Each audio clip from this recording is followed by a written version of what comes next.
And well, for more on this, we're now being joined by Colonel David Biderosh from Washington, D.C. He is a West Asia analyst and an associate professor at the Near East South Asia Center for Security Studies.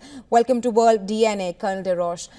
First up, U.S. has issued a stern warning to Iran that it will not be able to hold back Israel if it launches an attack. And of course, this warning comes after Bibi said that Israel can reach anywhere in Iran and few hours after Khamenei's fresh threat to Israel and the US. My question to you, will the latest warning deter Iran, as reports also suggest that US B-52 bombers have started arriving in West Asia?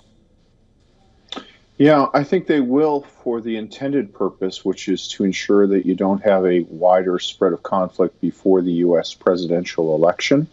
I think the Iranians are pretty politically savvy, and they know that another major conflagration would probably strengthen Donald Trump in what is an election that's really too close to call. They do not want Donald Trump as president. Because his first act will probably be to reimpose harsh sanctions on Iran. So I think that at least for until Thursday, we're safe. The bigger question is how much action against Israel does the Iranian Revolutionary Guard Corps have to show in order to maintain some veneer of legitimacy with the Iranian population? I think it's probable that we'll see some action within the next 2 weeks. Biderosh, you did touch upon the implications, the ramifications of any further attack by Iran or Israel, which could push West Asia into wider war, as we are just few days away from the US presidential polls. But talk to us more about the nature of Iranian attack. There is still no clarity on that or the timing of the attack. Israel says that Iran is facing a dilemma, perhaps, after the kind of damage incurred on the Iranian defense facilities.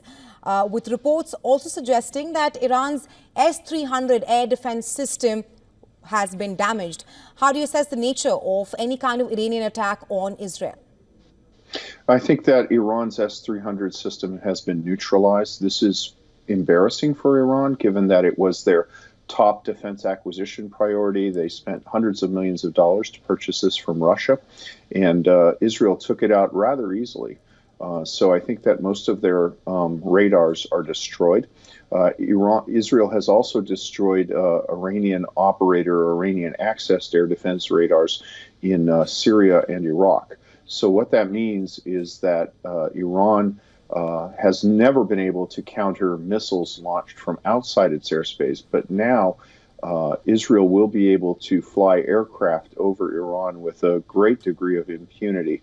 So basically, if Iran were to launch another missile and drone strike against Israel, Israel will have the ability to target pretty much anything within Iran, to include attacks on targets within the major cities. This would really rattle the Iranian public consciousness, and again would have great damage on the ruling regime, the Revolutionary Guard regime.